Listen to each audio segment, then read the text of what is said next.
Nous allons démarrer. Bonjour à toutes et à tous. J'espère que vous allez tous bien. Bienvenue donc à ce webinaire sur la sécurisation des contrats d'affaires à l'international.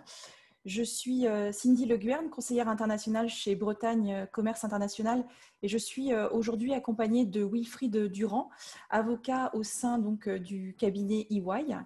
Je le remercie d'avoir accepté d'intervenir sur cette thématique. L'objectif d'aujourd'hui est de vous donner du contenu en termes de compréhension des contrats à l'international. Également, vous apporter un éclairage sur des éléments vous permettant de maîtriser au mieux vos relations d'affaires avec vos partenaires étrangers. La présentation que nous allons projeter aujourd'hui dans ce webinaire vous sera envoyée par mail à l'issue donc de cette session d'information par ma collègue Christine Martinet, qui vous a d'ailleurs confirmé votre inscription à ce webinaire en amont. Au niveau du déroulé du webinaire, nous avons convenu en fait avec Wilfried d'essayer de rendre cette session la plus interactive possible, la plus vivante, ce qui fait que vous aurez le droit de poser des questions en fait au fil de l'eau. En bas de votre écran, vous avez un module qui est intitulé Q&R, questions et réponses, et je vous inviterai donc à poser vos questions sur ce module. Je les centraliserai et je les poserai donc au fil de l'eau et quand Wilfried le jugera pertinent. Voilà, essayer d'avoir une session la plus pratico-pratique. Au niveau du déroulé du webinaire, votre micro et votre caméra sont désactivés. Seuls moi et Wilfried sommes visibles et audibles. Le webinaire est enregistré, ceci nous permettant ultérieurement de le mettre à disposition sur notre plateforme numérique BCI Info. Qu'est-ce qu'il me reste à vous dire? Une dernière chose avant que l'on démarre, qu'on rentre dans le cœur du sujet. Quand vous allez quitter le webinaire, vous aurez un sondage, une enquête de satisfaction à remplir avec quelques questions. Je vous demanderai s'il vous plaît de le remplir. Nous avons besoin de savoir si le webinaire a bien répondu à vos attentes, quels sont les axes d'amélioration que vous pouvez préconiser sur de prochaines sessions, également de nous remonter des thématiques que vous aimeriez que l'on développe lors de ce type de webinaire. Donc, je vous souhaite un excellent webinaire. Je vais laisser la parole à Wilfried. Merci Cindy. Bonjour à toutes et à tous. J'espère également que vous allez bien. Pas mal de contextes un peu stressants dans le monde à la fois des affaires et autres. Et comme on le disait avec Cindy juste avant, l'annonce d'un possible vaccin est plutôt quelque chose de rafraîchissant. Alors aujourd'hui, on a prévu d'échanger sur les contrats d'affaires à l'international et leur sécurisation. Je me présente, je m'appelle Wilfried Durand, je suis avocat chez Ernst & Young Société d'avocats, j'exerce depuis 21 ans dans le domaine donc, des contrats d'affaires, principalement du droit de la concurrence et du contentieux d'affaires. Voilà, c'est mon cœur de métier. Donc l'idée aujourd'hui, c'est on a évidemment un temps limité, hein, c'est une heure et demie, d'essayer de voir quels sont les grands points de sécurisation du contrat d'affaires dans les relations internationales et puis de répondre effectivement à vos questions. Alors, ce que je vous propose comme plan d'échange aujourd'hui, c'est le suivant. D'abord, de parler un peu des spécificités du contrat international, parce que si les règles du contrat d'affaires en général sont évidemment à respecter dans le contrat international, il y a aussi pas mal de particularités de cette situation internationale. Ensuite, de réfléchir à ce que c'est qu'un contrat, parce que encore plus à l'international, on a plein de situations dont on ne sait pas trop ce que c'est. On en parlera. Et puis une fois qu'on a un document sur la table et qu'on a quelque chose dont on se dit vraiment c'est un contrat, peut-être d'évoquer un peu les différents types de contrats. Alors ça, c'est quelque chose qui vaut bien entendu aussi pour le national. Et d'aborder aborder ensuite un peu les clauses sur lesquelles vous pourrez faire des vérifications particulières lorsque vous aurez des contrats devant les yeux. Enfin, j'aborderai un peu le cadre général des sujets juridiques et fiscaux. L'objectif de ce matin n'est pas évidemment de traiter tous les sujets, ce n'est pas possible. Notamment en fiscalité, sur chacun des sujets, on pourrait passer une journée. Mais juste de rappeler le cadre, parce qu'à chaque fois qu'on a un flux, à chaque fois qu'on a un contrat, à chaque fois qu'on a une transaction, évidemment, tout se met en œuvre. Et pas seulement juste un contrat. Voilà un petit peu le plan que je vous propose pour cette session de ce matin. Alors d'abord, parler des spécificités du contrat international. Je vous propose de le voir sous deux angles. Tout d'abord, le fait que ces spécificités sont assez contextuelles et puis qu'elles entraînent en fait des spécificités juridiques. Contextuelles parce que quand on est dans une relation internationale, tout de suite, ce qui est différent, c'est la distance, c'est la langue, c'est la culture, c'est les usages. Donc en fait, on a une problématique de repères communs. C'est ce qui change dans la relation internationale. On ne sait pas notamment ce qu'un non-dit implique. Or, une très grande partie de notre communication ne passe pas nécessairement par des choses qui sont expressément stipulées ou décrites. Et donc, on est là dans un monde qui diffère. Et puis, du coup, ça va se traduire dans des choses un petit peu plus concrètes. La devise ne va pas nécessairement être la même. On va appliquer des incoterms qui peuvent être aussi utilisés plus ou moins en interne, si on a d'autres termes généralement pour le commerce, ce qu'on appelle domestique. Les règles, les usages ne vont pas être les mêmes. Donc, on a cette différence qui est liée à la distance à la fois conceptuelle, culturelle, géographique, et ça va avoir des impacts. Ça va avoir des impacts aussi en termes d'incertitude, d'inconnu. Et c'est là où on a besoin d'une sécurisation particulière dont on a moins besoin dans le commerce domestique. Cette sécurisation, elle a deux aspects. On a besoin de sécuriser juridiquement la situation et on a aussi besoin de la sécuriser d'un point de vue financier. Donc l'objectif aujourd'hui ne va pas être de vous faire une description des différents outils financiers de sécurisation que vous proposent les banques. Pour ma part, j'interviens plutôt dans leur sécurisation, la sécurisation de ces contrats-là, en fait, puisque quand vous contractez quelque chose avec une banque, quelque type de garantie que ce soit, un performance bond, une lettre de crédit stand-by, voilà, tout ce qui est crédit documentaire, remise documentaire, garantie autonome, les cautionnements, enfin, voilà, tout ce que vous pouvez obtenir d'une banque en termes de couverture, en réalité, c'est un contrat. Et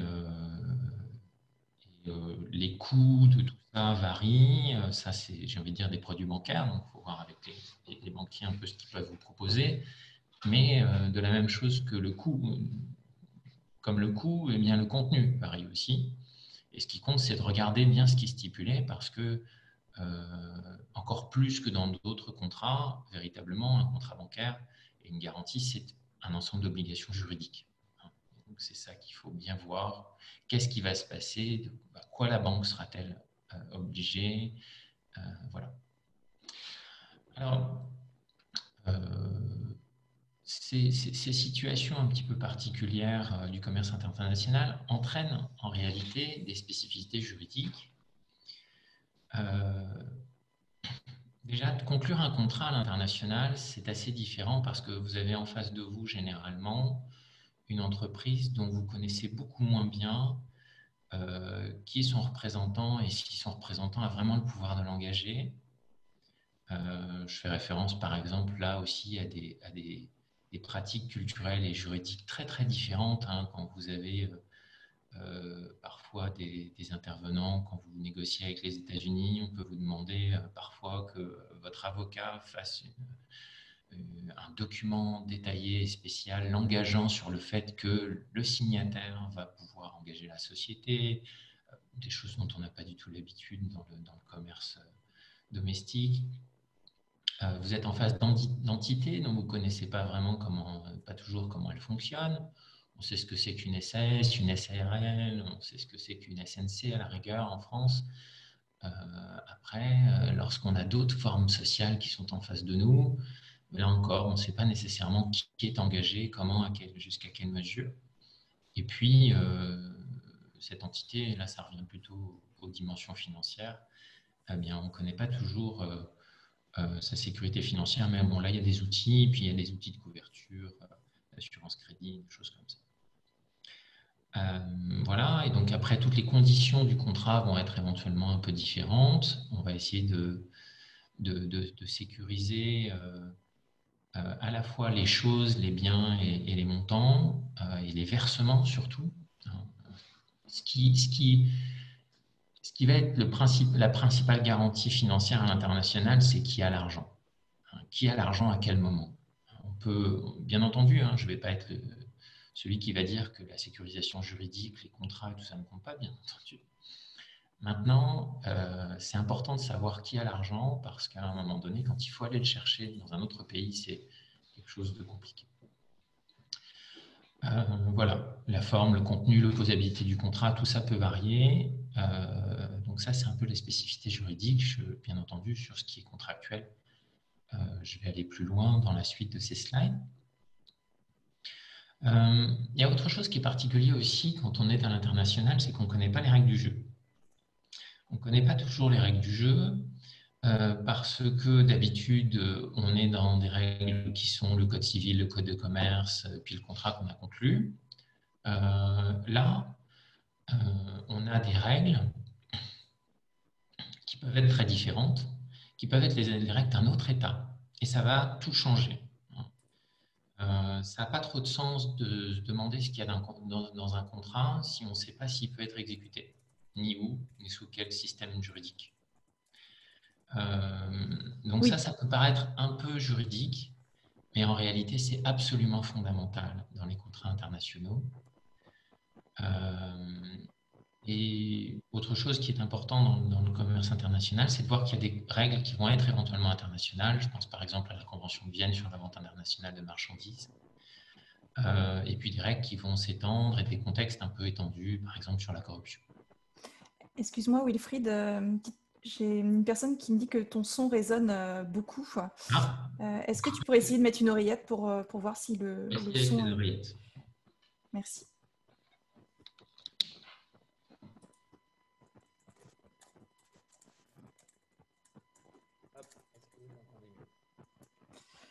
Vas-y, parle pour voir.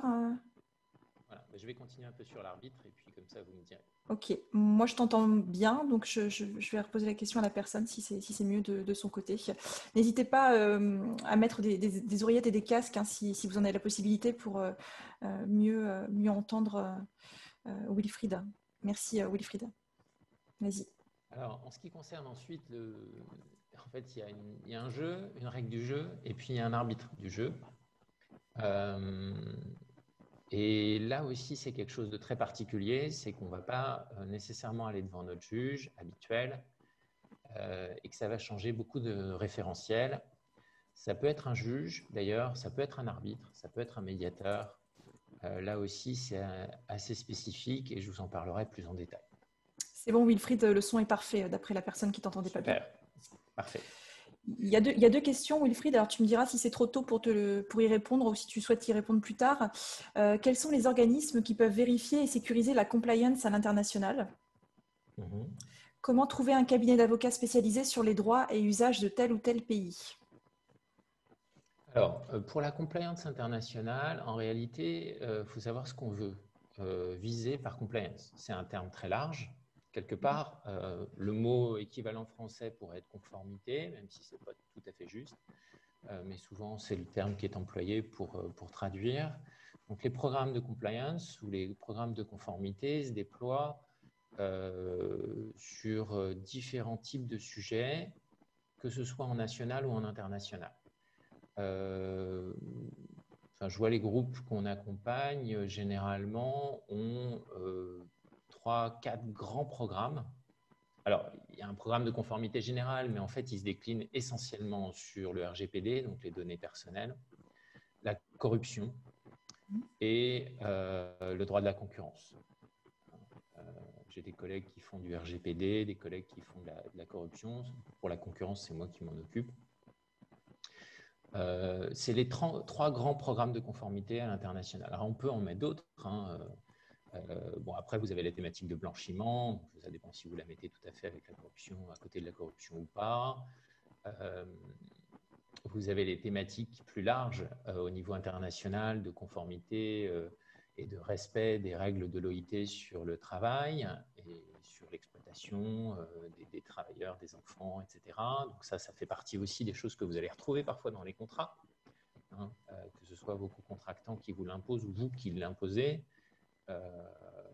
C'est des choses qui peuvent aussi être intégrées. Donc, les programmes de compliance, en réalité, souvent d'ailleurs, il y a pas mal de groupes qui mettent en place des compliance officers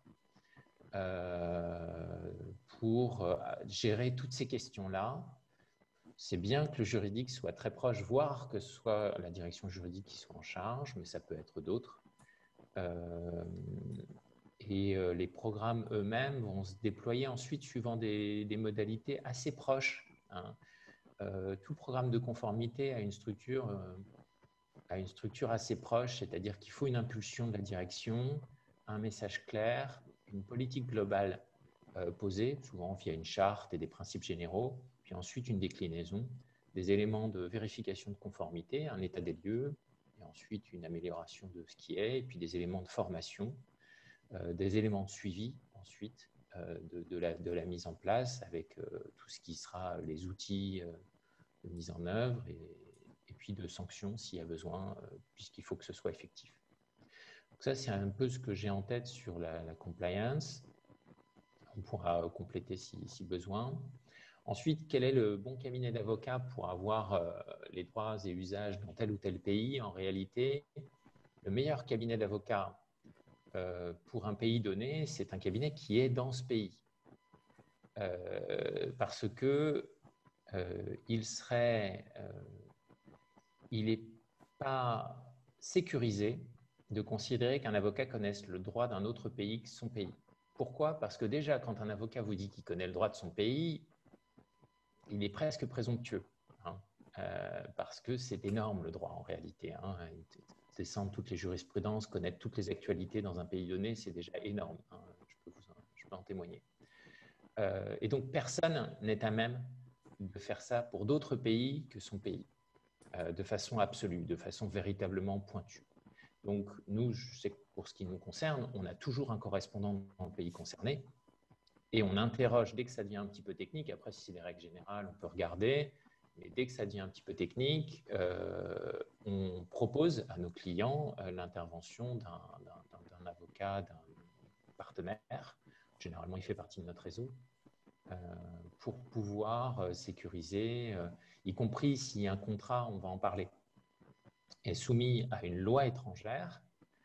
Bien sûr, on revoit les contrats internationaux, y compris quand ils sont soumis à des lois étrangères, mais il y aura toujours une réserve de dire attention, il faudrait qu'il soit relu par un avocat de l'État concerné parce qu'il y a toujours des subtilités, une clause qui, à cause d'une jurisprudence qui vient de sortir, n'est plus valable ou doit être remodifiée de telle ou telle manière. C'est impossible. En tout cas, c'est théorique de croire que ça peut être fait par un seul avocat. Il faut un partenariat avec des gens dans le pays. Donc, soit vous le faites directement. Ce qui est difficile, c'est que soit vous êtes juriste, et là, c'est jouable. Soit, si vous n'avez pas de juriste, communiquer avec un avocat dans un autre pays est compliqué. Parce qu'il faut traduire les concepts juridiques d'un autre pays dans nos propres concepts pour comprendre ce que ça veut dire. Et donc, il faut quand même être d'abord juriste dans son pays pour savoir ce que implique les nuances et les différences pour poser les bonnes questions, parce que l'autre, dans son système juridique, ne se pose pas un certain nombre de questions parce qu'il ne connaît pas les différences avec votre système à vous.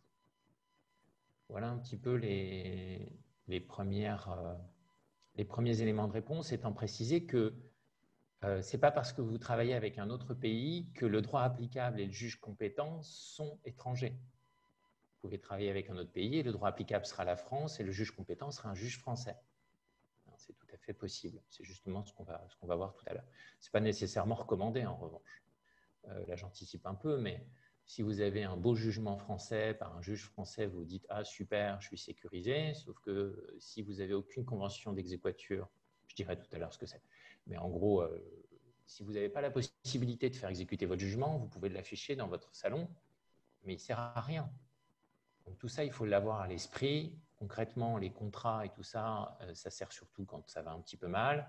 Et si ça va mal, il faut pouvoir employer la force. Et employer la force, c'est la force publique, c'est-à-dire des huissiers, des saisies, et tout ça ne peut se faire qu'avec un jugement exécutoire. C'est d'où aussi beaucoup à l'international l'utilisation de l'arbitrage, ce que je vous dirai tout à l'heure, mais il y a une convention d'exéquatur de l'arbitrage international. On passe à la slide suivante. Oui, vas-y. Oui. Alors, juste avant d'aller aussi dans le fond, plus dans les contrats, toujours dans les spécificités du contrat international, je voulais faire un tout petit focus sur les incoterms.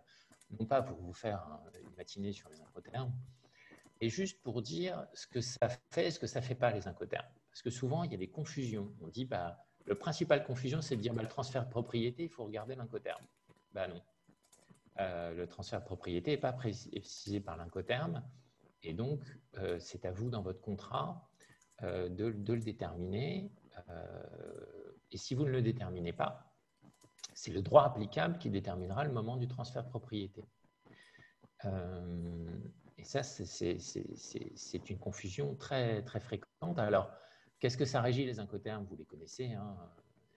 Ils régissent notamment des obligations. C'est vrai que c'est juridique, un incoterm, hein. Ça régit des obligations de transport, de tout ce qui est dédouanement, les assurances, et puis un certain nombre de coûts.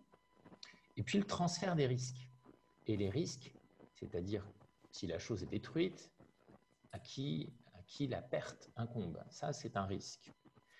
Mais la propriété et les risques peuvent être dissociés, et c'est tout à fait le cas dans beaucoup de situations. Vous connaissez la clause de réserve de propriété, hein, même en droit domestique. La clause de réserve de propriété, c'est typiquement quelque chose qui dissocie la propriété et les risques, puisque les risques ont été transférés déjà. Je ne sais pas si vous m'entendez toujours, mais j'avais un bruit de fond qui vient de disparaître. D'ailleurs, c'est agréable. Vous m'entendez? Allô? Oui, on t'entend bien. On t'entend bien, super. Wilfried. Ouais. En fait, j'ai coupé mon son et c'est peut-être ça. Oui, c'est ça, effectivement. Bon, je recoupe mon son alors. Parfait, merci.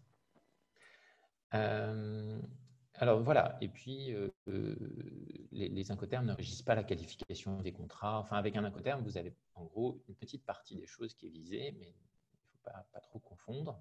Puis juste pour nota bene, il faut viser la bonne édition de ce qui est des incoterms 2020. Après, un incoterm, c'est juste une stipulation contractuelle. C'est-à-dire que quand vous visez un incoterm, on va voir ensuite le bouquin des incoterms et puis on sait ce que ça implique de façon détaillée, ligne à ligne. Il y a quand même plusieurs pages par incoterm, hein, donc c'est un petit peu détaillé. Mais vous avez tout à fait le droit d'y déroger. Vous pouvez dire, je prends tel incoterm et puis j'y déroge à tel et tel égard. C'est tout à fait possible, c'est juste du contrat. Des questions peut-être ici? On a toujours des questions sur certains usages de pays nécessitent le prépaiement de pots de vin. Comment rendre cet usage nécessaire légal? Alors là, on parle de la corruption. En réalité, vous ne pouvez pas le rendre légal. On est souvent confronté à cette question. Mais d'abord, vous avez devant vous malheureusement un avocat. Donc, pour plein de raisons, mes réponses seront nécessairement en lien avec la loi, et c'est normal. Je pense qu'on sous-estime aussi beaucoup les les conséquences de la corruption. Il y a des grands groupes aujourd'hui qui ont des soucis internationaux et des poursuites très, très lourdes sur la corruption. Et en même temps, quand je dis ça, je ne sous-estime pas que dans certains endroits, il n'y a pas de possibilité de faire du business sans ça. En tout cas, c'est aujourd'hui perçu comme tel. Dans ce cadre, il y a très clairement, d'un point de vue juridique, un no-go. Hein, c'est-à-dire que moi, en tant qu'avocat, je ne vais pas vous dire, bah oui, bah faites un peu de corruption, hein, ça dépend, c'est le business. Non, je ne peux pas vous dire ça. Après, d'un point de vue opérationnel, j'entends que des entreprises puissent dire, bah, écoutez, j'ai le choix entre deux risques. Le risque de ne pas faire d'activité dans ce pays ou le risque d'être sanctionné, y compris pénalement, pour cette activité. Et puis, ben voilà, là, c'est un choix opérationnel qui existe, j'en ai conscience. Maintenant,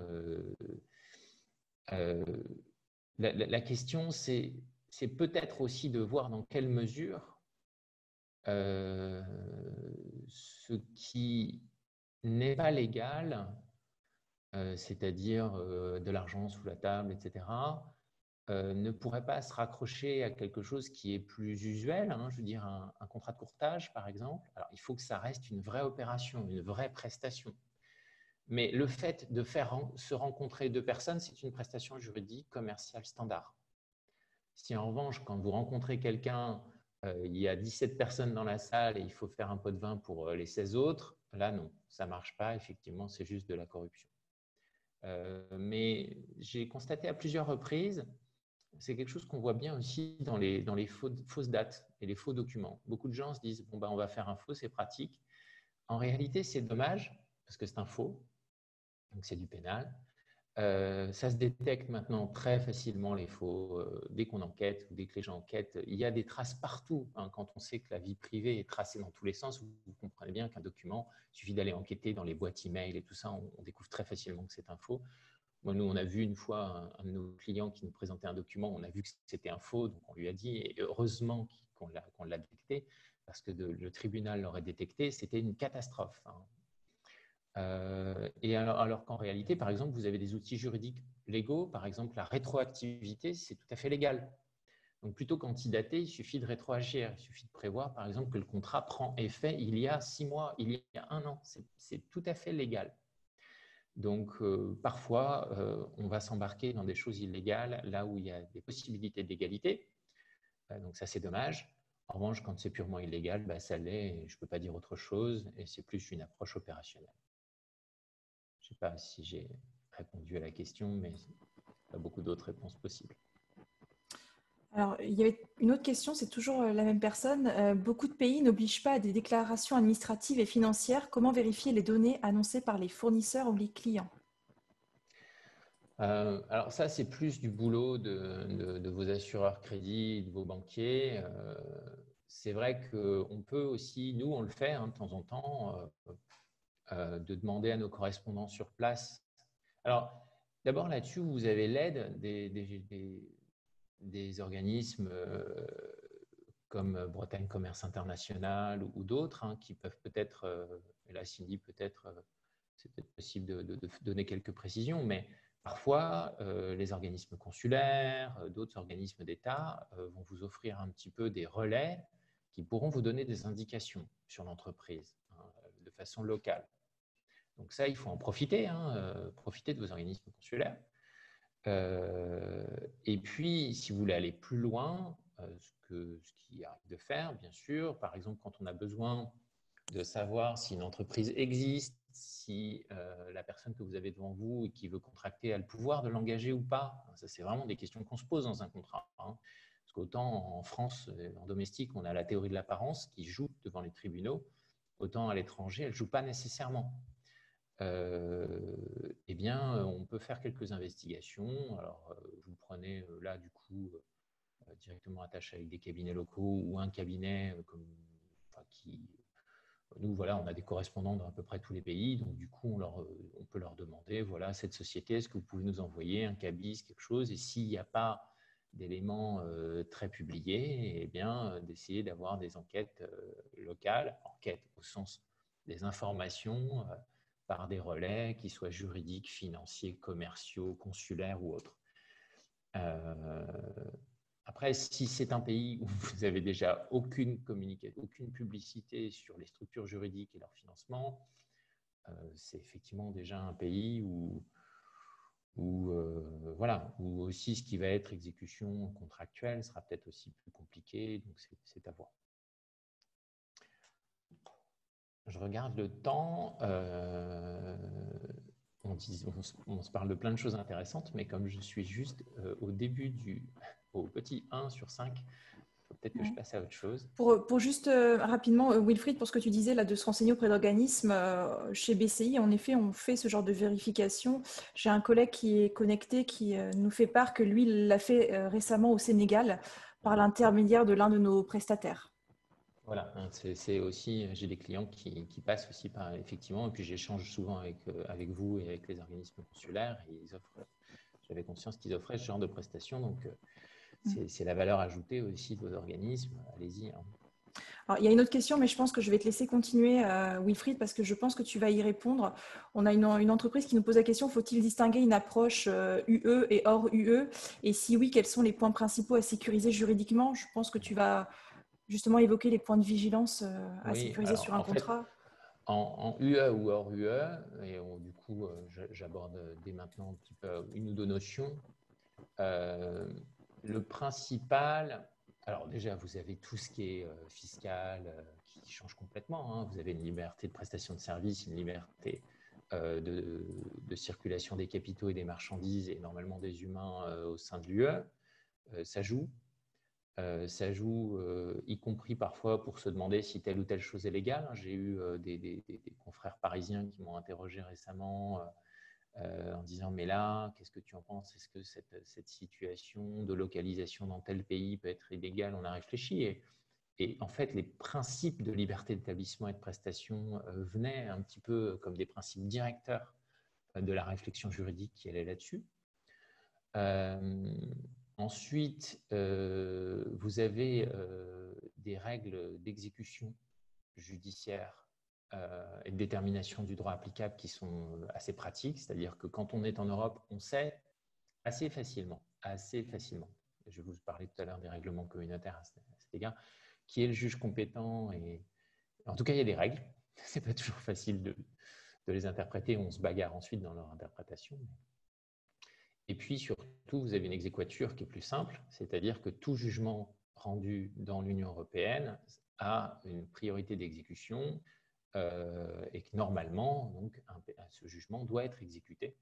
Donc si vous avez un débiteur qui est en Roumanie, un débiteur qui est je sais pas, en Autriche, je ne sais n'importe quel pays, et que vous avez une décision française à exécuter, eh bien, les autorités de chaque pays de l'Union vont l'exécuter beaucoup plus automatiquement. Le principe, c'est une automaticité que si vous avez une décision française à faire exécuter dans un pays hors UE.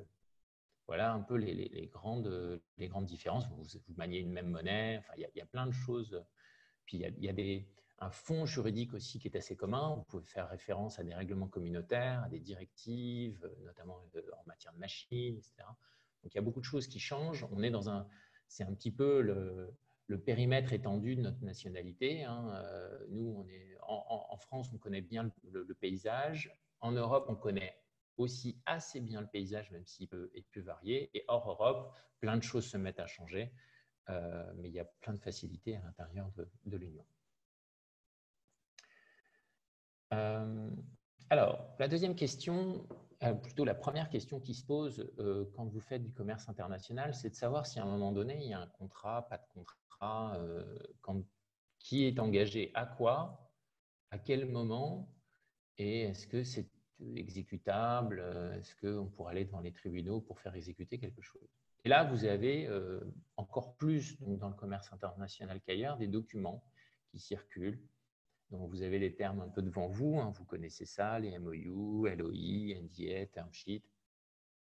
Donc, Memorandum of Understanding, Letter of Intent, Non-Disclosure Agreement, Term Sheet. Voilà, il y en a d'autres. Et vous vous retrouvez devant ces choses-là dont vous ne savez pas vraiment ce qu'elles sont. Et parfois, vous croyez que vous n'avez pas de contrat alors que vous en avez un. Donc, tout ça, ce sont des contrats d'abord. Ce qu'on appelle des avant-contrats, mais relativement à leur objet, ils sont obligatoires. Donc, on peut les faire exécuter.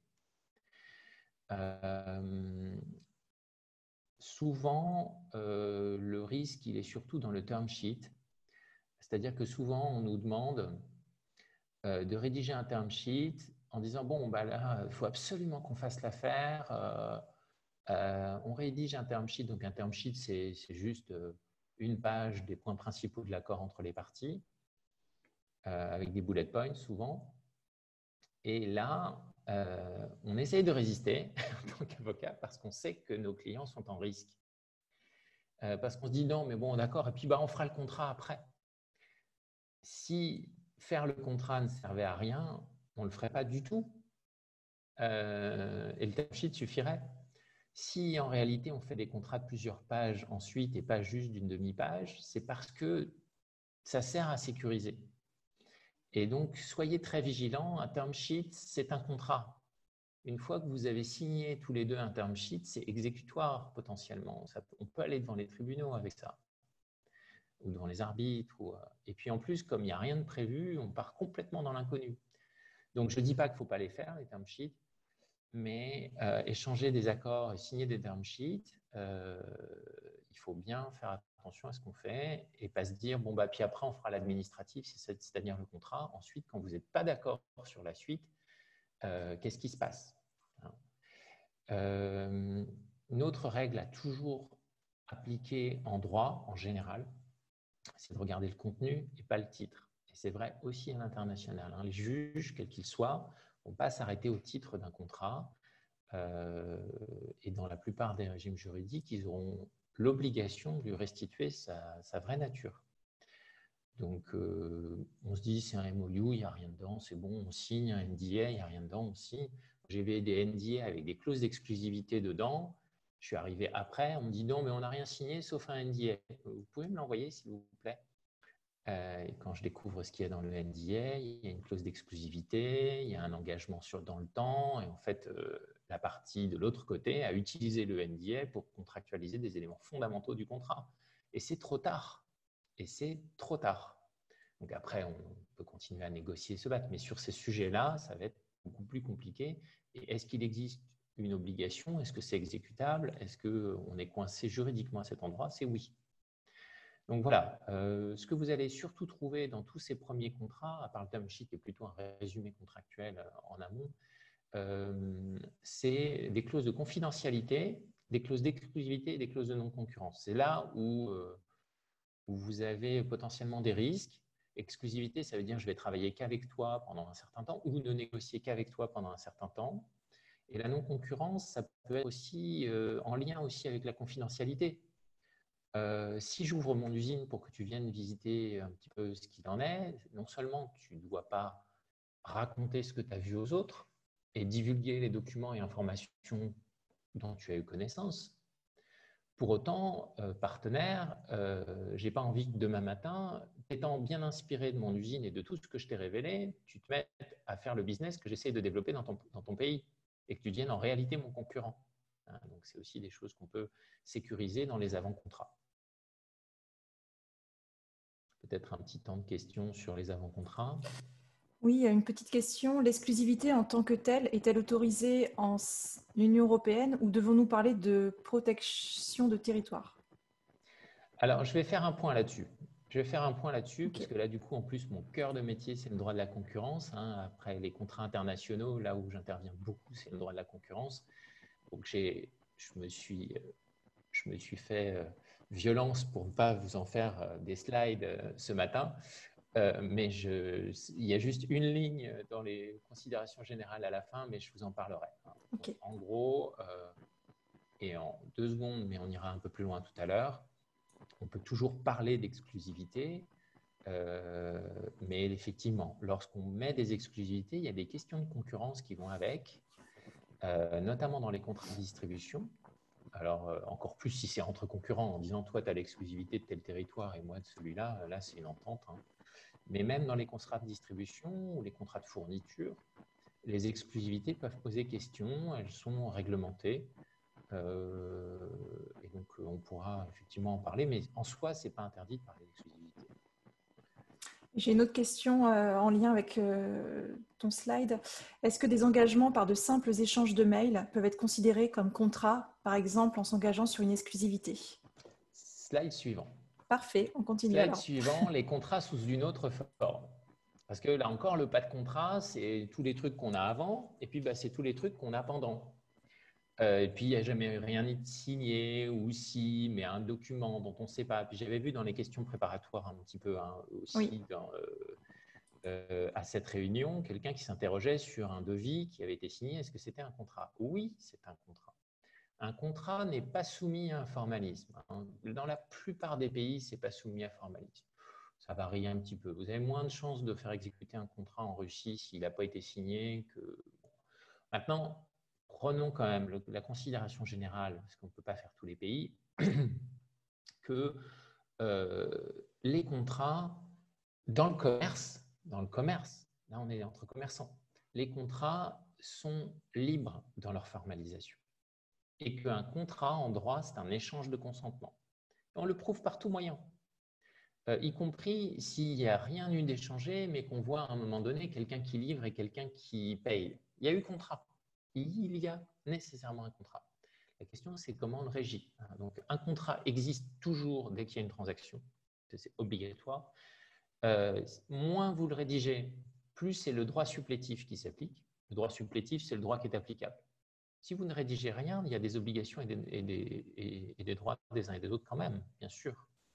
Tant par les usages du commerce international, mais que par la loi applicable. La loi française, elle prévoit des tas de choses. Il y a une vente, il y a les obligations du vendeur, il y a les obligations de l'acheteur, tout est déjà prévu par le code.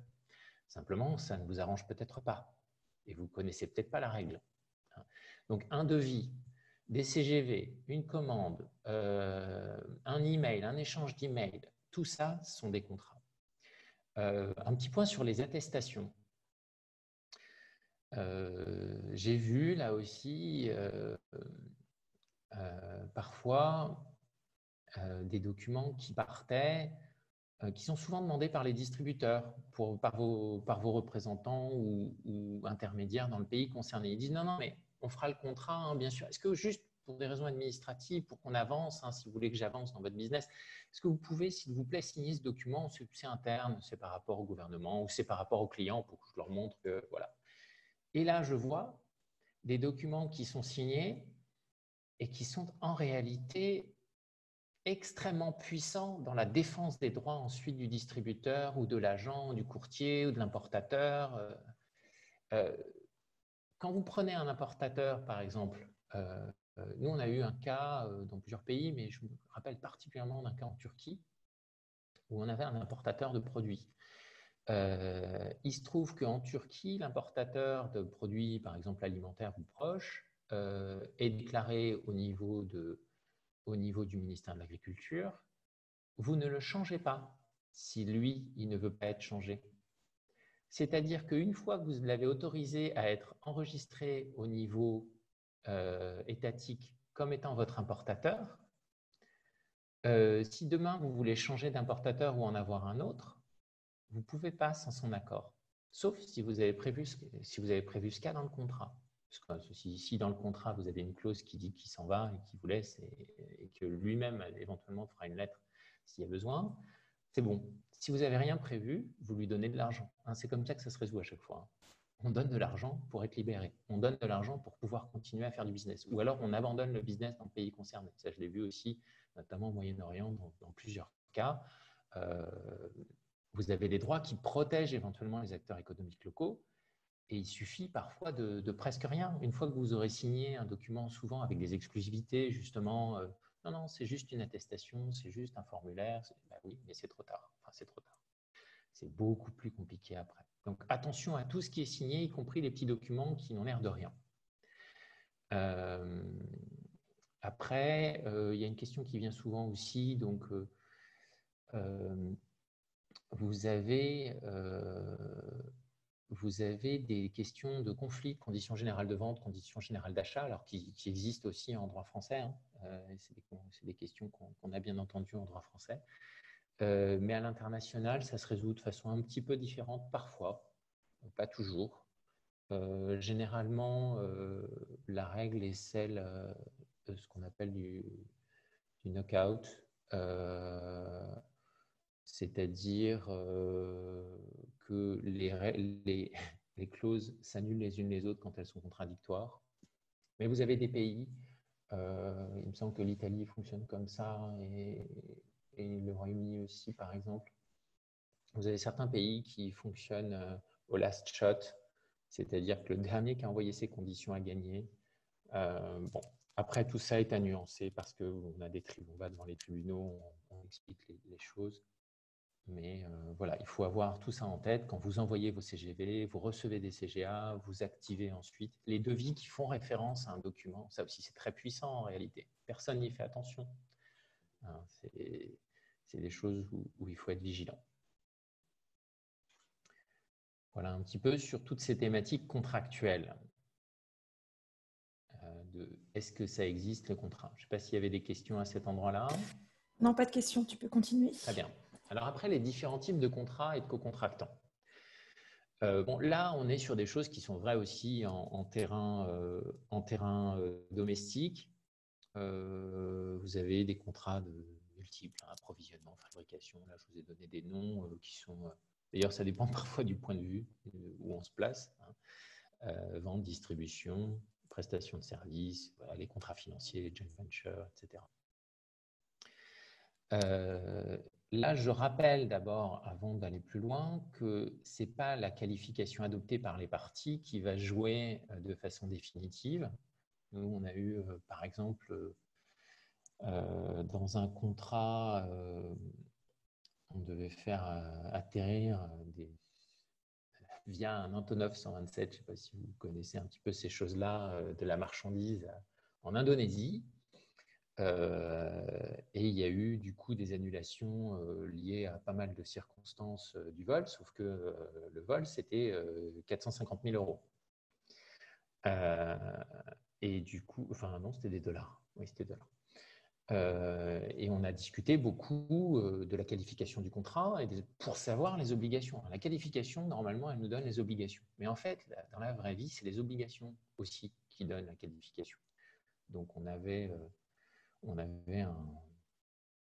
GEFCO, je peux en parler puisque ça a fait l'objet d'une décision de la Cour de cassation, donc elle est publique. Hein, on avait GEFCO en face, qui en première instance, en appel et en cassation, a soutenu une qualification qui était celle qui était écrite sur le contrat, hein, ce qui qualifiait l'affréteur, c'est-à-dire qui disait que le client était l'affréteur.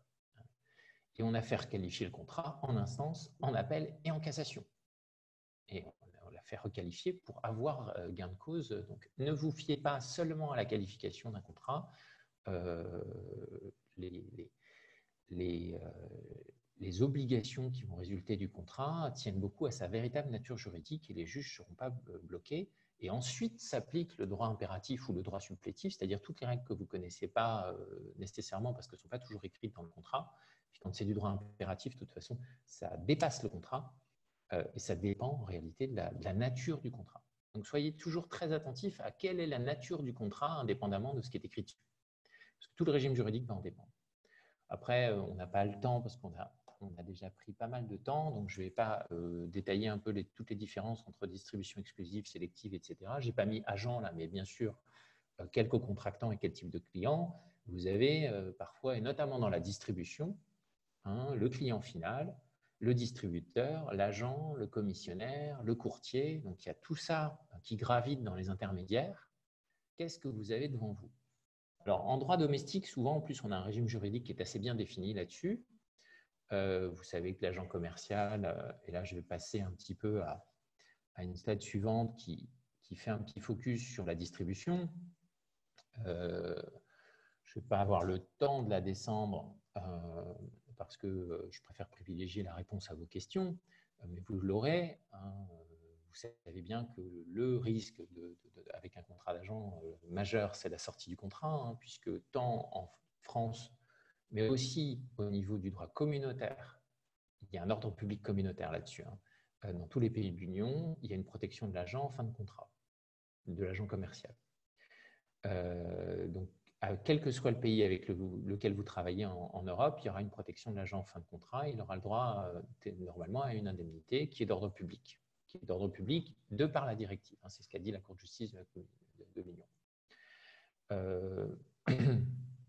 Maintenant, si vous êtes avec un agent en dehors de la France ou en dehors de l'Union européenne, ça peut être un agent pas très protégé.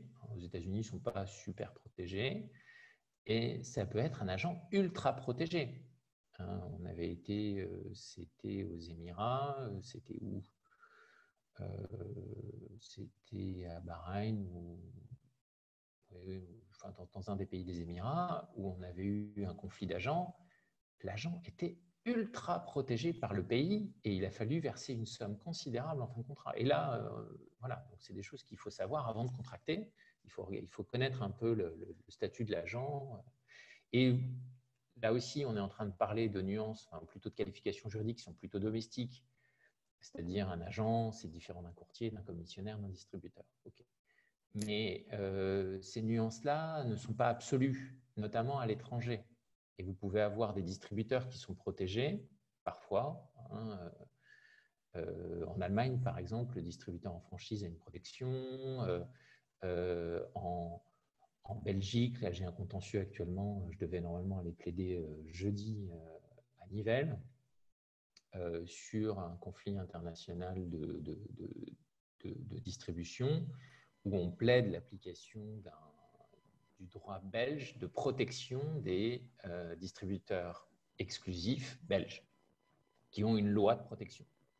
Il y a une entreprise qui mentionne qu'il y a des règles en effet domestiques qui protègent les distributeurs, notamment belges. Oui, donc ça confirme ce que tu dis. Ouais. Tout à fait. Donc nous, ça nous arrange d'invoquer la loi belge. Donc on dit qu'on est protégé par cette loi, mais comme je vous disais que les questions sont complexes, en réalité, on a un conflit de loi dans cette affaire. Et donc on a mis en subsidiaire l'application du droit français en expliquant pourquoi il pouvait être aussi applicable à la décision du juge en fonction d'un critère qui est le lieu de localisation des opérations. Je vous en parlerai peut-être tout à l'heure si on a le temps. Donc voilà. Et oui, Wilfried, cette même personne demande si ces règles vont-elles évoluer dans les pays de l'Europe? Je ne sais pas, je n'ai pas d'infos comme quoi ça aille vers moins de protection. La loi belge sur les concessionnaires, par exemple, là du coup j'en parle beaucoup avec mes confrères, elle n'a pas l'air de bouger. Les ruptures de relations contractuelles vont être, à mon avis, de plus en plus. Là, il y a en ce moment en Belgique un projet, me semble-t-il, sur les ruptures de contrat, plus généralement, et la bonne foi dans les contrats. Ce qu'on trouve de façon mondiale, c'est on commence à voir un peu des grands axes de protection, de notions qui fonctionnent, que ce soit l'obligation de bonne foi, par exemple, qui a beaucoup d'impact et qui va être utilisée dans pas mal d'endroits. Donc, on ne va pas, a priori, moi, je n'ai pas d'indicateurs qui me disent que ces lois de protection vont diminuer. Je dirais même qu'avec ce qui vient de se passer, c'est-à-dire le Covid, et son impact sur la conception du commerce international et sur la résilience et sur la domesticité, comment on peut assurer la pérennité du marché domestique avec plus d'indépendance vis-à-vis du commerce international, on va peut-être aller vers plus de protection. Donc voilà, ayez bien ces notions-là, courtier, agent, commissionnaire. Donc un courtier, c'est quelqu'un qui rapproche des personnes et qui n'agit pas ni au nom ni pour le compte des agents, enfin des opérateurs. Un agent, il agit au nom et pour le compte de l'un des deux acteurs. Le commissionnaire, lui, il agit pour le compte d'un ou plusieurs acteurs, mais en son nom. Donc, par exemple, les factures, l'agent ne facture pas la marchandise, le commissionnaire facture la marchandise. Et le distributeur la facture aussi. Sauf que le commissionnaire, il perçoit une commission et le distributeur, il a sa marge. Et le commissionnaire, on peut fixer le prix auquel il va revendre et le distributeur, c'est interdit par le droit de la concurrence. Et l'agent, lui, il fait ce qu'on lui dit en principe, puisque c'est un mandataire. Et le courtier, lui, ne vend pas. Donc voilà, vous avez des différences et puis je vous ai mis les petites flèches, vous pourrez regarder ça plus tranquillement ensuite. Hein. Qui s'occupe principalement et a la responsabilité de quoi? Un distributeur, il doit s'occuper des normes. Vous pouvez le mettre à la charge de votre agent aussi par contrat, mais le distributeur, il doit s'occuper de la législation locale, du SAV. Le distributeur a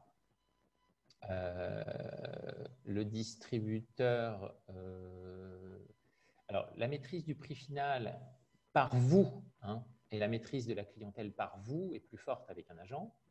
Le distributeur, vous avez avoir plus de mal à maîtriser la clientèle et vous n'avez pas le droit de maîtriser le prix final.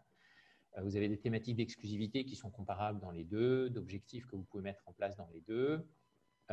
Tout ce qui est garantie de paiement et responsabilité client, bon, bah là, c'est plus vis-à-vis du distributeur parce que c'est lui qui vous paye. Donc, vous avez besoin de valider que c'est votre client, le distributeur. L'agent, c'est votre prestataire et le distributeur, c'est votre client. Voilà. Donc, je ne vais pas descendre tous ces éléments-là parce qu'on n'aurait pas le temps. Je ne sais pas s'il y a des questions. S'il y a une question, est-ce qu'une clause définissant les objectifs à atteindre en termes de chiffre d'affaires ou de volume de vente permet de mettre fin au contrat en cas de non-atteinte des objectifs, ou est-ce que cela dépend des cas ou des pays? Alors, c'est plutôt le deuxième. C'est-à-dire que, d'abord, ça dépend comment c'est contractualisé. C'est-à-dire que ça dépend si on est la puissance de l'obligation qui a été mise dans le contrat. Hein, vous pouvez parfois avoir des objectifs qui ne sont pas des objectifs, qui sont des obligations d'achat. Et donc, on peut les faire exécuter en tant qu'achat. Ensuite, vous avez des objectifs, effectivement, qui peuvent être indiqués. Souvent, les juges vont s'interroger sur le point de savoir si c'était une obligation de résultat ou plutôt de moyens, et puis comment c'est sanctionné. Donc ça dépend comment c'est écrit dans le contrat, si c'est sanctionnable par la résiliation ou pas, par des dommages d'intérêt même éventuellement, ou par une compensation qui peut être tout à fait prévue. Et puis, mais c'est vrai que les juges vont essentiellement, notamment avec les agents, mais aussi avec les distributeurs, vont regarder un peu si les objectifs, il y a des raisons pour lesquelles ils n'ont pas été atteints. Ils vont regarder votre constance aussi. Si une année, vous avez laissé passer, la deuxième année, vous avez laissé passer, puis la troisième année, tout à coup, vous résiliez le contrat. Si vous résiliez le contrat alors que vous n'avez jamais fait de mise en demeure, enfin, tout ça va jouer dans la prise en compte. Après, est-ce que ça dépend des pays? Bon, je ne saurais pas vous dire avec précision quel pays va juger plus ou moins. En plus, ça dépend des juges. Et même quand vous êtes dans un marché local, même si on est déjà en franco-français, avant de savoir précisément comment un juge qui est souverain et qui est un humain, et chaque humain est différent, c'est bête à dire, mais ça a un impact très fort dans une décision de justice. Va juger de l'application de la clause d'objectif, je ne saurais pas vous dire, mais personne ne saura vous dire. C'est-à-dire que ça reste quand même un petit peu aléatoire suivant les pays.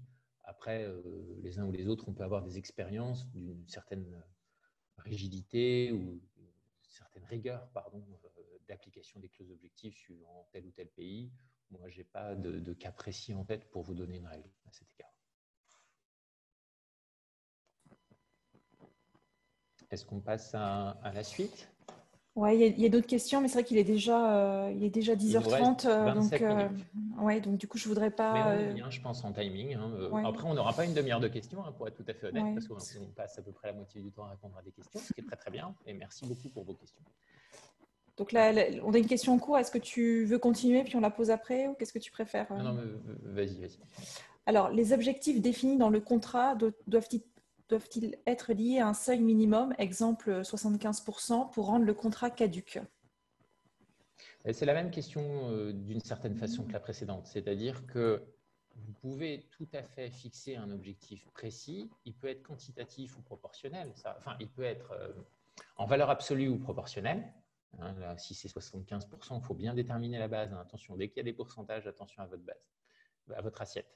Souvent, je vois des pourcentages super précis, c'est parfait, mais l'assiette, est-ce qu'on est absolument certain qu'il ne peut pas y avoir de débat sur l'assiette? Et c'est là où, en fait, on trouve le débat. Maintenant, une fois que vous avez défini, si vous dites très précisément que le non-respect de cet objectif donnera lieu, pourra permettre à la résiliation du contrat, ben voilà, c'est très précis, c'est très clair. Donc, c'est ce qui est stipulé qui va permettre d'avancer. Mais attention, Pourquoi c'est important aussi d'avoir à l'esprit la qualification du contrat? Si vous avez un agent commercial, il a le droit à son indemnité contractuelle, sauf faute grave. Si la faute n'est pas suffisamment grave, et le fait de qualifier de faute grave dans votre contrat ne lie pas le juge. Donc, le fait de dire que c'est grave ne fait pas que le juge est obligé de dire que c'est grave. Ça ne va pas empêcher que les circonstances, le fait qu'il ne soit pas arrivé à 75 mais à 73 ou même à 70, ou que les circonstances vont être appréciées par le juge pour dire que là, le non-respect n'était pas une faute grave. Donc oui, il y a le droit de résilier le contrat. Mais l'indemnité prévue par la loi doit être payée quand même. Donc, quelque part, ce n'est pas nécessairement très avantageux. Alors après, les clauses qui nécessitent dans un contrat international une attention particulière. Les principales à avoir à l'esprit, il y en a d'autres, hein, mais les principales à l'esprit, c'est celles dont je vous ai parlé tout à l'heure. Quel droit est applicable? Et après, on verra quel juge. Donc, quelles sont les règles du jeu? Qui est l'arbitre du jeu? C'est très très important ce point-là, qui est parfois on se dit bon oui, puis après il y a les clauses juridiques en bas, le droit applicable. Mais non, on est en train de parler. J'ai une amie qui utilise la métaphore du poisson dans le bocal. Quand vous avez un bocal, un grand bocal avec un grand aquarium, avec un petit poisson dedans, vous voyez un petit peu, c'est un petit peu forcé comme image. Mais elle dit, le contrat, c'est le poisson et le droit applicable, c'est l'eau du bocal. Et vous voyez que c'est beaucoup plus massif que le poisson. Ce qu'on veut dire par là, c'est que ce qui est écrit dans le contrat, parfois un contrat est très court et il ne prévoit jamais tout. Donc tout ce qui n'est pas prévu par le contrat est suivant le droit applicable. Si c'est le droit de l'Afghanistan ou le droit français ou le droit suisse, ça ne va rien à voir. Hein, ce sera très différent. Cette question-là est parfois mal évoquée. C'est une vraie clause de négociation. Hein. Parfois, on passe du temps à négocier ce point-là. Moi, j'ai eu sur certains contrats 3 tours de négo et 3 versions de contrat sur ce point-là. On a fini par trouver parfois un droit applicable qui sera ni celui de l'un ni celui de l'autre. Ça, c'est souvent une des solutions pour essayer de s'en sortir. Idem pour le juge. C'est très important. C'est très important aussi parce que ça implique aussi les règles qui vont faire que votre clause ou que telle clause sera valable ou pas, ou exécutable ou pas. Puis ça va vous donner des coûts parce que quand vous dites bon, ce sera le droit anglais, très bien. Sauf que si demain vous avez un contentieux, ça veut dire que vous êtes obligé d'engager un avocat anglais. Comme je vous l'ai dit tout à l'heure, aucun avocat n'est spécialiste du droit d'un autre pays. C'est très très rare ceux qui sont vraiment dans les deux pays à exercer autant dans l'un que dans l'autre. Et encore, ils feront nécessairement, c'est assez rare et au maximum à des cantons qui soient surdoués et qui puissent gérer les droits de 2 pays en même temps. Ce sera 2, ce ne sera pas 5. Donc, vous allez du coup, et nous, ce qu'on va faire par exemple, c'est que si on a une question en droit anglais, on va demander nos confrères anglais. Ce pas les moins chers. C'est pas les moins chers. Nos confrères américains non plus. Voilà. Donc, il y a des coûts. Dès que vous dites, bon, cette question, il faut qu'on la résolve dans un autre pays. Nous, en plus, généralement, quand le contrat est soumis à un autre droit, on propose à nos clients, on conseille que le contrat soit relu. Même si on l'a fini, on le fait relire au moins une fois par un avocat du pays. Histoire qu'ils nous disent, non, mais telle clause, il faut viser l'article tant du BGB, donc le code allemand, parce que si vous ne le visez pas, la clause est réputée nulle de par la dernière jurisprudence qui est impossible à savoir dans tous les pays, ça. Donc, le droit applicable est aussi important pour des coûts. Et puis, quand il n'y a pas de droit applicable, c'est-à-dire quand on n'a rien prévu, qu'est-ce qui se passe? D'abord, c'est dommage, parce que c'était vraiment un point à valider, comme je vous l'ai dit. Mais ensuite, là revient la distinction dans l'Union européenne ou hors Union européenne, ou alors avec des pays qui seront éventuellement des pays avec lesquels on aura des conventions bilatérales, il n'y en a pas beaucoup, de détermination de la loi. Vous avez aussi d'autres conventions internationales de détermination de la loi applicable. L'avantage dans l'Union européenne, c'est qu'on a non seulement des règles communes de détermination de la loi, mais en plus, on a la jurisprudence unifiée de la Cour de justice de l'Union qui vient nous dire comment ça s'interprète. Et même là, c'est déjà pas facile. Donc, par exemple, le droit applicable quand on prévoit rien dans un contrat de vente, c'est le droit du vendeur. Mais le droit applicable, et vous n'aurez pas nécessairement la même chose avec le juge compétent. Donc là, comme j'avais anticipé qu'on ait peut-être aussi des... Je vais vous donner juste les références, hein, si vous voulez aller voir. Vous avez, pour ce qui est du droit applicable, c'est un règlement communautaire. Après, je sais pas, il y a peut-être quelques juristes autour de la table ou des gens qui veulent savoir un peu ce qu'il en est. C'est un règlement 593-2008, hein, qu'on appelle le règlement Rome 1. Donc, c'est lui qui définit pour la Commission européenne, enfin pour tout le territoire, quelle est la loi applicable aux obligations contractuelles. Voilà. Donc, le principe de la loi applicable, c'est qu'on choisit en réalité la loi applicable, mais ensuite, vous avez tout un ensemble de règles applicables à défaut de choix. Donc, je vous ai dit, pour le contrat de vente, c'est le lieu de la résidence habituelle du vendeur, mais pour un contrat de distribution, c'est le lieu du distributeur. Vous voyez, ça change à chaque fois. Et on verra pour le juge aussi. Ensuite, oui, Wilfried, excuse-moi, on a une question. Une entreprise qui dit que pour sa part, il propose souvent un endroit neutre pour les deux parties. Oui, c'est très fréquent. Suisse en anglais, est-ce réellement pertinent? Voilà. C'est très fréquent, mais il ne faut pas... ça suppose aussi un petit peu... Moi, je l'ai déjà fait, ça. Alors, souvent, il y a des clients qui le font sans nous demander trop de consultations à cet égard. Moi, je l'ai déjà fait aussi dans un cas où notre client était d'accord pour qu'on vérifie que ça avait du sens. Et ce qu'on a fait, c'est qu'on a consulté un petit peu des confrères rapidement sur des éléments de règles de droit applicables. Là, on avait le choix entre la Suisse, l'Allemagne. Les parties étaient plutôt d'accord sur la Suisse et l'Allemagne, par exemple. L'Allemagne est souvent prise. J'avais eu aussi une relation internationale avec le Japon et les Japonais avaient accepté que ce soit l'Allemagne. C'est souvent le cas, en fait. On prend souvent un autre pays pour départager. Autant que possible, effectivement, prenez un pays de l'Union. Alors, la Suisse n'est pas dans l'Union. Donc, on est dans un régime complètement à part. Hein. Il ne faut pas se dire... parfois, on peut avoir un réflexe un peu rapide. Les Suisses, c'est neutre et c'est gentil. Et puis, c'est riche. Voilà, les bons trucs qui viennent tout seuls quand on ne réfléchit pas. Et donc, c'est sécurisant. Pas nécessairement. Hein. Ça dépend si vous êtes vendeur, si vous êtes acheteur. Et puis, il faut savoir que quand on prévoit la loi d'un pays, soit on dit, si par exemple on dit droit français, bon, bah, droit français dans un contrat de vente international, ce n'est pas le code civil. Et ça, c'est souvent méconnu, mais droit français dans un contrat de vente international, c'est la Convention de Vienne sur la vente internationale de marchandises, la CVIM que je vous ai citée. Sauf si vous l'excluez.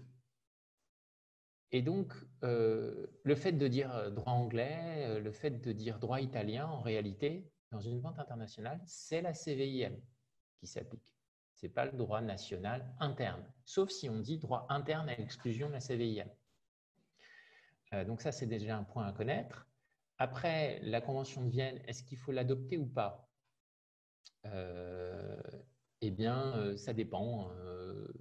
Souvent, c'est des sujets. Moi, je dirais... D'abord, elle n'est pas applicable dans tous les contextes. Hein. Il faut vraiment que ce soit de la vente pure et dure, pas du service. Or, on sait que parfois, des prestations de livraison qui sont sur cahier des charges établi par le client peuvent être qualifiées de prestations de service plutôt que de vente. Les deux critères que je retiens moi, majoritairement, c'est le délai de dénonciation de non-conformité qui est de 2 ans. Et le fait qu'il n'y ait pas de présomption de connaissance du vice par le vendeur professionnel dans la CVIM. Donc, vous savez peut-être qu'en droit français, le vendeur professionnel est présumé connaître le vice caché. Bon, en CVIM, vice caché n'est pas une notion qui est retenue, mais ce n'est pas grave, ça revient à peu près au même. Donc, ça protège un petit peu le vendeur. Le délai de dénonciation de non-conformité de 2 ans aussi protège plutôt le vendeur. Donc, je dirais que la CVIM est un peu protectrice du vendeur. Maintenant, CVIM, c'est quelque chose qu'on ne pratique pas tous les jours, même moi, et encore moins des gens qui ne font pas du droit international tous les jours.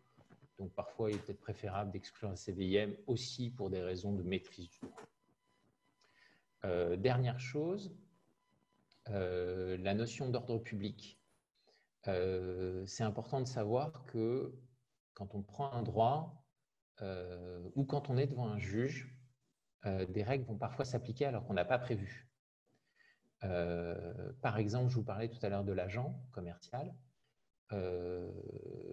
L'agent commercial, c'est une règle d'ordre public national, c'est-à-dire que quand vous êtes en franco-français, vous ne pouvez pas écarter le statut d'agent commercial, mais c'est aussi de l'ordre public communautaire reconnu par la Cour de justice, donc vous ne pouvez pas écarter la protection que donne la directive quand vous travaillez avec l'Union ou quand les éléments caractéristiques de la relation sont tous dans l'Union européenne.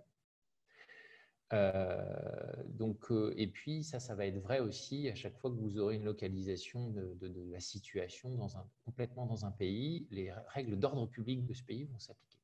Puis il y a une autre notion qui est la notion de loi de police qu'il ne faut pas confondre. Et la notion de loi de police, c'est de dire que quand un juge est saisi et doit statuer sur un litige, même si ce n'est pas sa loi qui est applicable, il arrive souvent qu'un juge statue dans une loi qui n'est pas la sienne,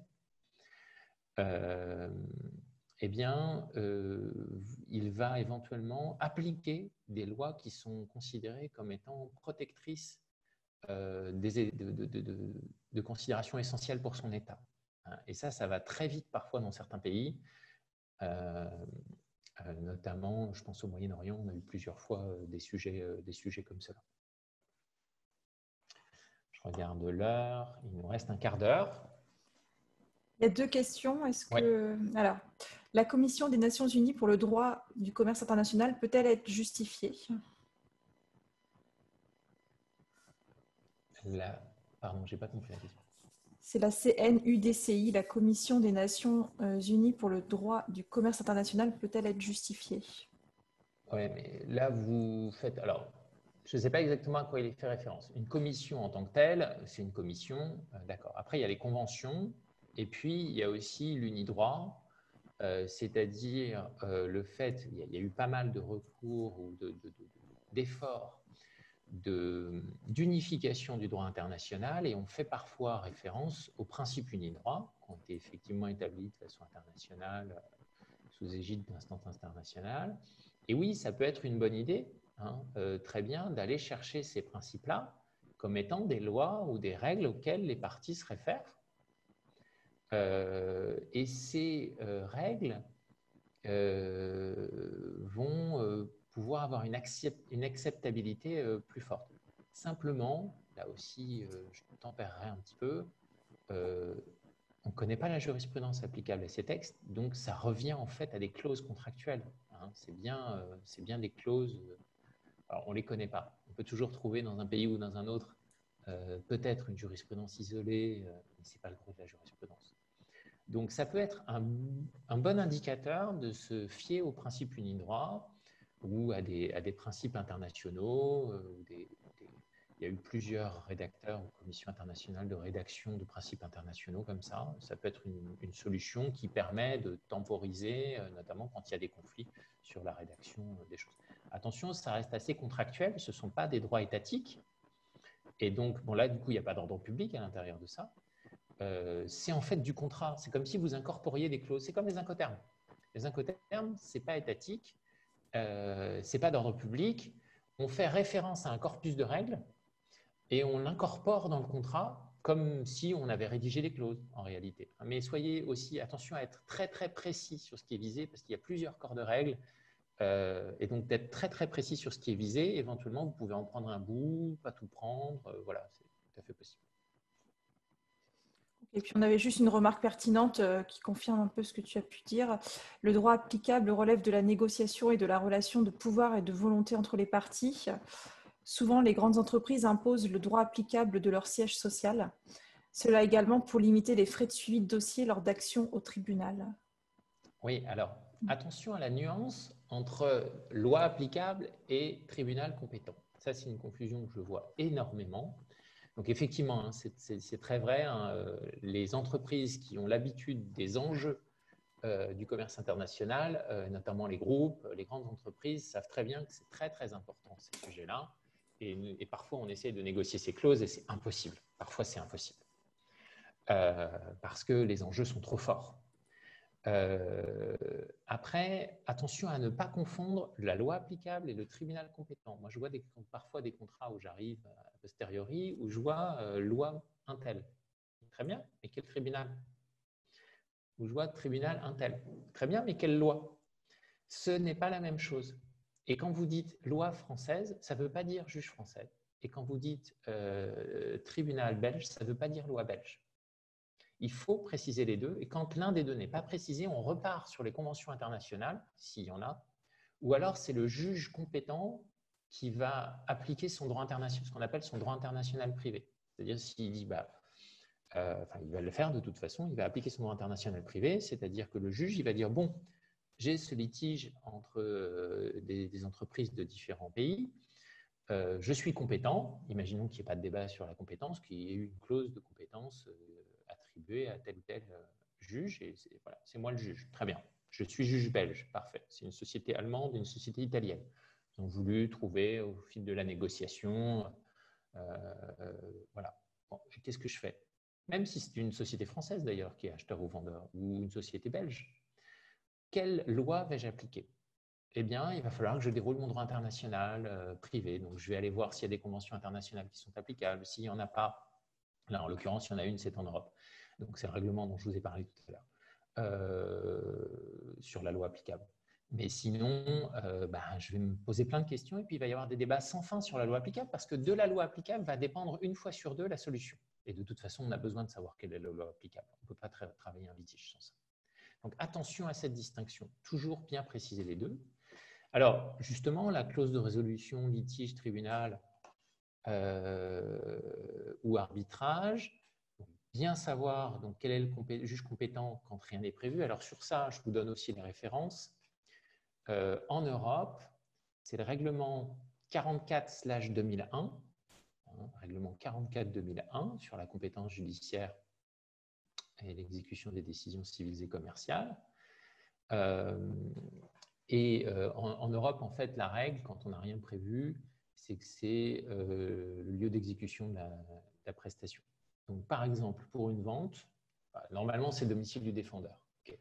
Sauf qu'en matière contractuelle, il y a une exception. Comme vous serez de toute façon en matière contractuelle, c'est différent en matière délictuelle. Délictuelle, ça veut dire qu'il n'y a pas de contrat, il y a un dommage. Là, on va au lieu du dommage. Si c'est en matière contractuelle, on va au lieu d'exécution de la prestation. Donc, imaginons une vente, par exemple. Tout à l'heure, on a dit la vente, c'est la loi du vendeur. Très bien. Et quel est le juge? Le juge, c'est le lieu d'exécution de la livraison. Quel est le lieu d'exécution de la livraison? Il faut aller voir l'incoterm. Et si, en fonction de mon incoterm, je vais avoir donc une loi qui va être celle du vendeur ou celle de l'acheteur. Donc, vous pouvez très bien avoir une loi. Qu'est-ce que je vous ai dit? Non, le juge va être le juge du vendeur ou de l'acheteur en fonction de l'incoterm. La loi sera celle du vendeur. Donc, vous voyez que ça peut vraiment varier et que pour éviter toutes ces questions-là, il faut les prévoir dans les contrats. Moi, je vois des tas de fois des clauses d'arbitrage international, par exemple, sur des litiges ou sur des enjeux à 100 000 €. Et je vois, nous, puis voilà, on a prévu un arbitrage international à New York. L'argent est perdu. Le coût du litige en arbitrage international à New York sera nettement plus élevé que vos 100 000 € d'enjeu. Les 100 000 € sont perdus, vous pouvez tout arrêter. Même 200 000 presque. C'est très, très important en termes de coûts, quand il faut aller dans un autre pays plaider, engager des avocats. En fonction du pays aussi, les juges sont payants ou pas. Si vous allez en Angleterre ou en Allemagne, le juge, ce n'est pas gratuit. En France, on a l'habitude, on se dit, en France, les juges, c'est gratuit. Non, non, c'est en France. Et ce n'est pas le cas partout. Et puis, d'ailleurs, moi, quand on plaide, évidemment, pour l'application, pour le fait d'avoir un juge français, on dit ça. Hein, surtout que maintenant, le tribunal de commerce de Paris et la cour d'appel de Paris ont une section internationale où tout est en international, où on peut plaider en anglais, produire en anglais, tout ça sans avoir besoin de traduire, et c'est gratuit. Donc, ça peut être aussi un argument pour imposer ou proposer le juge français. J'ai une personne qui témoigne que dans un litige aux États-Unis, un simple échange de courrier entre avocats leur a coûté 150 000 $. C'est très… Alors, oui, bon, là, en l'occurrence, ça fait cher la ligne. Maintenant, c'est vrai que moi, j'ai vu plusieurs fois des clients qui me disent « Bon, bah, qu'est-ce qu'on fait ?» Je dis bah, « Déjà, ça va être compliqué parce que là… vous avez un arbitrage au Delaware, sous droit du Delaware ou sous droit de Californie. Déjà, il faut tout analyser. Donc, du coup, dans ce contrat-là, on a demandé à nos confrères dans le pays d'analyser un peu la situation. Bon, ben, ils n'avaient pas la même analyse que la nôtre. Parce que suivant leurs droits, en réalité, notre client, il avait tort. Et donc, vous voyez, c'est des choses qui sont fondamentales. Après, et puis en plus, une fois que vous avez choisi, donc dans le choix du tribunal, c'est très important aussi de voir si vous aurez l'exéquatur. C'est-à-dire qu'une fois que vous avez, je vous ai dit tout à l'heure l'exemple de la belle décision dans un pays, notamment la France, puis allez faire exécuter une décision française en Iran, vous ne l'aurez pas, ça ne sert à rien. Et même dans pas mal d'autres pays, vous allez en Chine, etc., en disant j'ai ma décision française, merci de saisir les biens de telle société chinoise. Ben non. Les Chinois, ils vont reprendre l'intégralité du processus d'analyse de la décision et ils vont quasiment vous refaire un jugement. Donc, c'est des choses qui sont sous-estimées en réalité. Parce qu'on se dit, bon, est-ce que j'ai telle obligation de contrat? C'est bien écrit ça dans le contrat, donc c'est bon. Non, c'est pas bon parce que en fait, cette clause, elle est inapplicable. Parce que derrière, puis il y a des règles de procédure. Hein. En Angleterre, par exemple, dans les pays anglo-saxons, vous avez des règles de détermination de la preuve et pour aller chercher la preuve en discovery ou autre, qui sont pas du tout qui peuvent être assez différentes des règles dont on a l'habitude. Wilfried, il nous reste 5 minutes.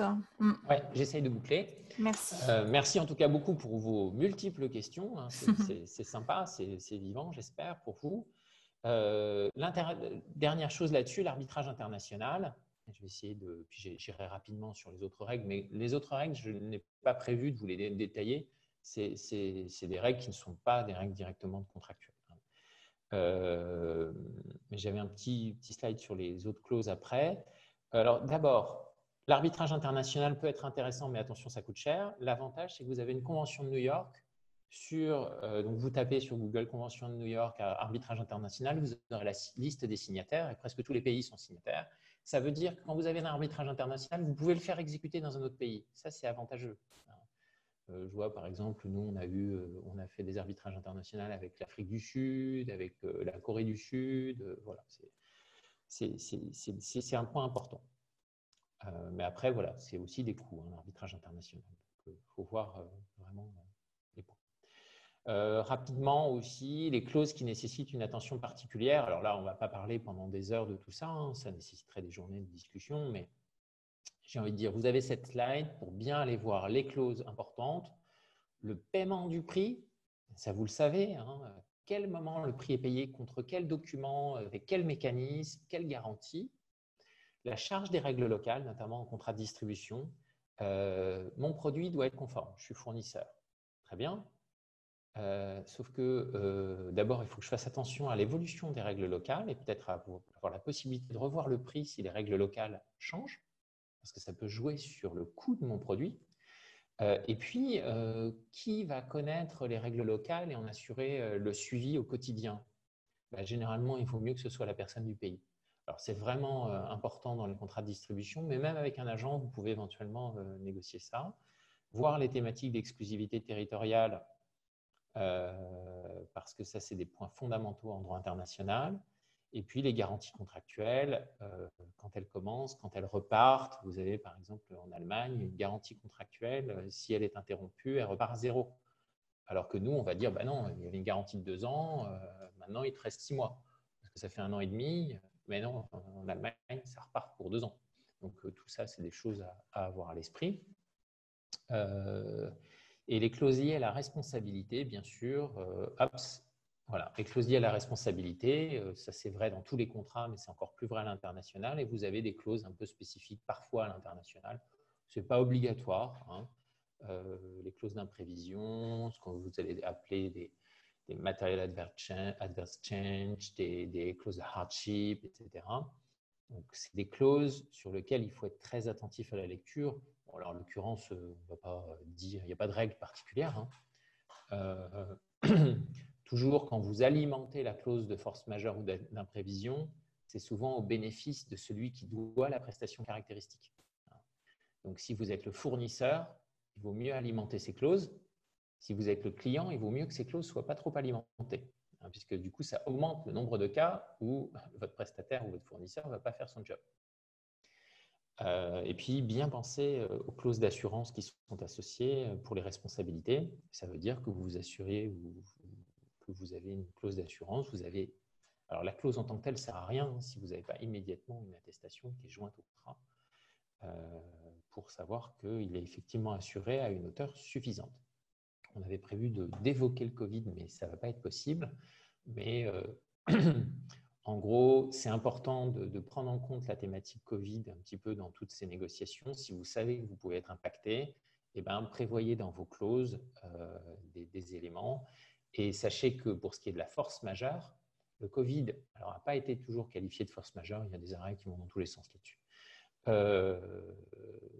Mais que ce sera d'autant moins le cas à l'avenir. Si vous signez un contrat aujourd'hui, ce sera compliqué d'aller dire que le Covid était force majeure demain. Parce que le Covid existe aujourd'hui, il est connu. Donc, une force majeure, c'est quelque chose d'imprévisible. Donc, vous voyez que là, il y a une petite difficulté à cet égard. Je ne peux pas m'étendre, mais on pourra en reparler si vous voulez. Et les autres sujets juridiques et fiscaux que vous aurez sur les slides, eh bien, c'est la réflexion sur la propriété intellectuelle. En 2 secondes là-dessus, 2 mots. Est-ce que Cindy, j'ai encore 2-3 minutes? Oui, vas-y. Juste garder à l'esprit que les monopoles légaux sont territoriaux, surtout marque brevet. Ce n'est pas tout à fait le vrai pour le logiciel droit d'auteur. Ça veut dire que quand vous avez une marque protégée dans un pays, j'ai vu tellement de fois l'erreur faite que je voudrais vous le dire. J'ai la marque. Oui, mais dans quel pays? J'ai la marque en France. Très bien. Donc, au Brésil, elle peut être tout à fait contrefaite, il n'y a pas de problème. J'ai la marque européenne. Ou j'ai la marque en France, je ne l'ai pas en Europe, je ne l'ai pas en Allemagne. Il faut avoir des marques communautaires et il faut bien faire attention à la territorialité de vos droits. Ensuite, pensez à vos noms de domaine aussi, d'avoir des clauses qui interdisent le dépôt des noms de domaine dans les contrats ou assurent le transfert automatique de tous les droits qui pourraient être constitués sur vos signes, y compris notamment les noms de domaine, parce que ça, on a des débats aussi parfois très durs et j'ai eu des contentieux là-dessus, y compris en Europe. Il y avait une question dans les questions préliminaires à l'échange de savoir qu'est-ce qu'on fait par rapport à des formules, des recettes en fait, techniques de produits. Ça, vous pouvez les protéger par des clauses contractuelles, des NDA, des clauses de confidentialité. Mettez potentiellement des sanctions avec des pénalités ou des clauses pénales s'il y a besoin, si vraiment c'est important. Et puis, autrement, elles ne seront pas protégées parce que parfois on confond, on dit je suis propriétaire de. Oui, mais on regarde de quoi?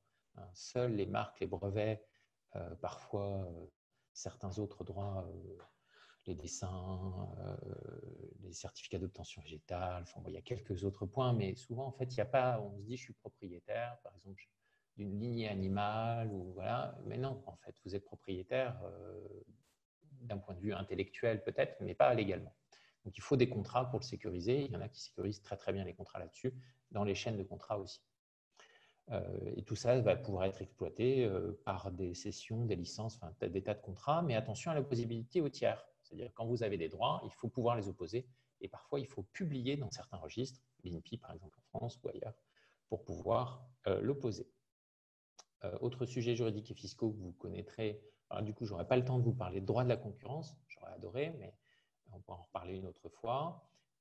Mais je vous ai dit tout à l'heure, vous n'avez pas le droit d'imposer le prix de votre distributeur. Le prix de revente et sa liberté, et dans quasiment tous les pays, il va être interdit et considéré comme une entente de le fixer. Pour ce qui est des limites territoriales, en revanche, attention aux exclusivités absolues. Normalement, on distingue facilement les ventes actives et les ventes passives. Si vous dites à votre distributeur italien qu'il n'a pas le droit de vendre dans un autre pays, c'est illégal. Vous avez le droit de lui dire tu n'as pas le droit de faire des ventes actives dans un autre pays, mais tu as le droit de faire des ventes passives, c'est-à-dire qui sont sollicitées par le client. Les autres réglementations économiques, le RGPD, je vous en parlais au début, RGPD, corruption, quand on a parlé de compliance. Et il y a d'autres règles qu'on ne pourra pas aborder aujourd'hui, puis j'en ai pas fait des masses, les lois de contrôle de l'exportation, les technologies à double usage, mais on a eu ça avec l'Iran, dans un secteur informatique, les sanctions économiques. Vous savez que parfois, il faut faire attention, vous ne pouvez pas faire de transactions en dollars vis-à-vis de certains pays et tout ça, donc faites attention. Puis le contrôle des investissements étrangers dans chaque pays. Il y a parfois des limitations, de la possibilité pour des étrangers de prendre le contrôle de certaines entreprises ou de certains capitaux. Et puis, dernière chose, c'est la fiscalité internationale. Donc, pensez à tous les aspects. Alors, bon, TVA douane, c'est assez simple, même si pas toujours. Attention aux établissements stables que vous pouvez avoir à l'étranger. Dès que vous avez un représentant, un vendeur, voilà. Attention à ne pas avoir un établissement stable qui est taxable. Donc, votre profit serait taxable là-bas. Les retenues à la source, on a souvent ce problème. On se dit, bon, voilà, il y a un flux. Oui, mais attention, l'argent, il va être ponctionné à un endroit. Donc, il faut des clauses dans les contrats pour compenser ou gérer les problèmes de retenue à la source sur les sommes qui vont sortir d'un pays pour aller vers l'autre. Les prix de transfert, c'est plus en intragroupe. On fait un webinaire d'ailleurs sur les prix de transfert à la fin du mois. Voilà. Moi, là, je les évoquais. Si on avait eu du temps, j'aurais pu vous en parler beaucoup plus. Mais moi-même, je ne suis pas spécialiste du droit fiscal, je suis spécialiste du droit des contrats. J'ai tout ça tout simplement évidemment dans mon scan et dans des clauses que l'on gère pour assurer la sécurité des contrats à cet égard. Ok, très bien. Bah, écoutez, merci beaucoup pour votre écoute. On a débordé de 5 minutes. Oui, pardon pour le petit dépassement. Merci beaucoup pour toutes les questions que vous avez posées. Il y a eu beaucoup de questions, beaucoup d'intérêt sur le sujet. Je ne vois plus d'autres questions. Donc, je vais vous remercier à tous pour votre écoute. Je vais remercier également Wilfried pour la qualité et la pertinence de son intervention. Merci pour tous les exemples. C'était très factuel, très pratico-pratique. On commence à voir là des personnes qui te remercient également, qui ont trouvé le webinaire très intéressant. Avec plaisir. Merci à vous. Vous avez les coordonnées de Wilfried si vous souhaitez approfondir certains sujets juridiques avec lui. On va vous envoyer la présentation par mail, comme je vous l'ai dit au préalable. Il me reste donc à vous souhaiter à tous une excellente journée. Et je vous dis donc à bientôt sur de prochains webinaires organisés donc par Bretagne Commerce International. Merci beaucoup. Merci Bonne journée. Sylvie. Merci Wilfried, au revoir.